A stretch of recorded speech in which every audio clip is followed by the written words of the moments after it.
নমস্কার বন্ধুরা, তোমাদের সঙ্গে আরও একটি ভিডিও নিয়ে চলে আসলাম। তো আজকে রেসিপি দেখো, প্রথমেই করব আমি কালো জিরে আর পেঁয়াজ ফোড়নে মুসুর ডাল। আর যে মুসুর ডালটাকে আমি সোমবার দিয়ে দিয়েছি, আর এদিকে আমার কেটে রাখা ছিল ভাজাটা করি যেহেতু সর্ষের তেলে আমি ভেজে নেব। যেহেতু সর্ষের তেলে ভাজবো ওই জন্য আমি হলুদটাকে স্কিপ করে গেছি, তাহলে কালারটা বেশ সুন্দর আসে। দেখো আমার তৈরিও হয়ে গেছে, ভাজাটা রেডি হয়ে গেছে, কাঁকরোল আর পটল আমি একটা লাগিয়ে দেবো। এবার আমি করে নেব মাছের তেল ভাজা পেঁয়াজ দিয়ে। কে কে পছন্দ করো অবশ্যই কমেন্টে জানিও। আমাদের বাড়িতে খুব ভালো খায় আমার ছেলে, তোমাদের দাদা ভাই। তো আমি আলু দিয়ে পেঁয়াজ দিয়ে মাছের তেলটাকে এইভাবে ভেজে নিয়েছি, কাঁচা লঙ্কা দিয়ে, এতে একটু রসুন কুচিও দিয়েছি, খুব সুন্দর ফ্লেভারটা আসে। তো আমার মাছের তেলটাও ভাজা হয়ে গেছে। মাছের তেল রেডি আমার মাছের তেল। দেখো কত সুন্দর লাগছে না দেখতে।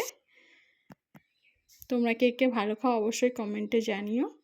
আর করেছিলাম ডালের বড়া, পটল ভাজা, কাঁকরোল ভাজা, আর ওখানে আছে মুসুরের ডাল, আর করব চিকেন। তো চলো ভিডিওটি দেখতে থাকো। আর এখানে আছে কালো জিরে আর পেঁয়াজ ফোড়নের ডাল। আমি এবার চিকেনের আলুটাকে ভেজে নেব। ভাজা হয়ে গেছে, দেখো আমি এইভাবে লাল লাল করে ভেজে নিয়েছি।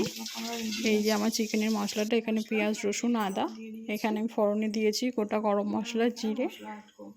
এবার আমি মশলাটাকে দিয়ে সুন্দর করে কষিয়ে নেব।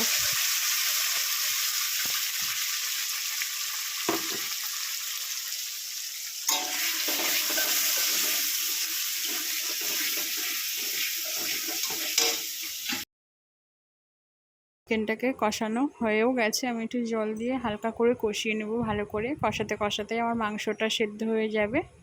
তো মশলাটা কষিয়ে চিকেনটাকে এইভাবে কষিয়ে নেব। চলো ভিডিওটি দেখতে থাকো, আশা করি তোমাদের খুব খুব খুব ভালো লাগবে।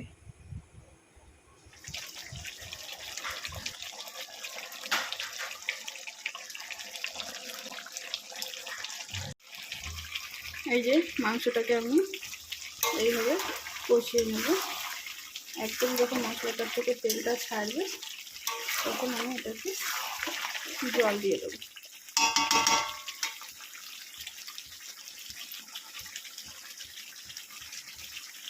কষানো হয়ে গেছে, আমি এখানে জলটাকেও অ্যাড করে দিয়েছি।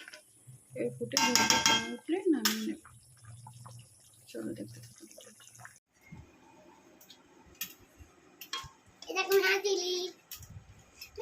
রেডি আমার আজকে দুপুরের লাঞ্চ, চিকেন কষা, সাথে আছে পটল ভাজা, মাছের তেল, কাঁকরোল ভাজা, ডালের বড়া, আর সাথে চিকেন। তোমরা কে কে পছন্দ করো অবশ্যই কমেন্টে জানিও। ভিডিওটি ভালো লাগলে লাইক কমেন্ট শেয়ার করে পাশে থাকো।